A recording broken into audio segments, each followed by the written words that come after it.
Magandang araw po. Ngayon po ay babasahin ko ang isa sa isinulat ng ating pambansang bayani na si Dr. Jose Rizal na tula noong siya ay 8 taong gulang pa lamang. Ang tulang ito ay nagpapakita ng pagpapahalaga at taimtim na pagmamahal sa bansa at sa sariling wika.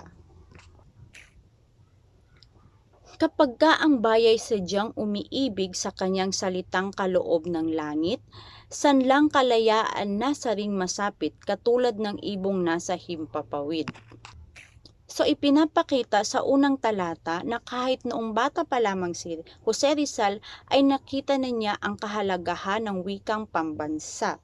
Ayon sa kanya, kung taus-pusong mamahalin ng mga tao ang kanilang pambansang wika ay taus-puso rin nilang paglalaban ang kanilang kalayaan. Ito raw ay parang isang ibong lumilipad ng malaya sa himpapawid. Pagkat ang salita'y isang kahatulan sa bayan, sanayo't mga kaharian, at ang isang tao'y katulad kabagay ng ating manglikha noong kalayaan.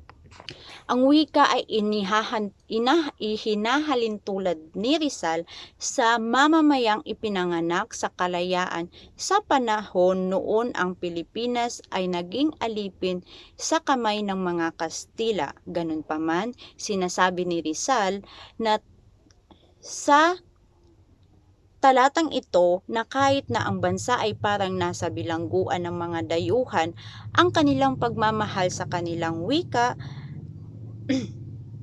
at pagtatangkilik sa sariling wika ay simbolo ng kanilang pagkatao at pagka-Pilipino. Ang hindi magmahal sa kanyang salita, mahigit sa hayop at malansang isda. Kaya ang marapat pagyamaning kusa na tulad sa inang tunay na nagpala. Dito sa pangatlong saknong natin makikita ang isa sa pinakatanyag na kasarian or kasabihan ng ating pambansang bayani na si Dr. Jose Rizal. Ayon sa kanya, ang wika raw ang nangangailangan ng pag-aaruga gaya ng isang ina sa kanyang anak. Inihahalin tulad din ng ating pambansang bayani na si Dr. Jose Rizal ang wika na parang sanggol na kailangang mahalin at alagaan. Ang wikang Tagalog tulad din sa Latin, sa Ingles, Kastila at salitang Anghel, sapagkat ang poong maalam tumingin ang siyang nagawad nagbigay sa atin. Ayon kay Rizal, ang wikang Tagalog ay singhalaga at katulad lamang ng wikang Latin, English, Kastila at Anghel.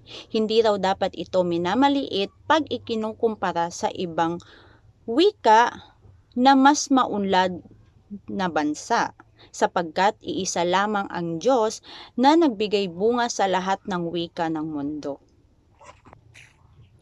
Ang salita natin tulad din sa iba na may alpabeto at sariling letra, na kaya nawalay dinatnan ng sigwa ang lunday sa lawa noong dakong una. Sa huling saknong ng tula ay ganito ang kanyang isinulat. Ang wika ng mga Pilipino tulad nga ng iba pang wika ay mayroon ding sariling alpabeto. Pwedeng tinutukoy ni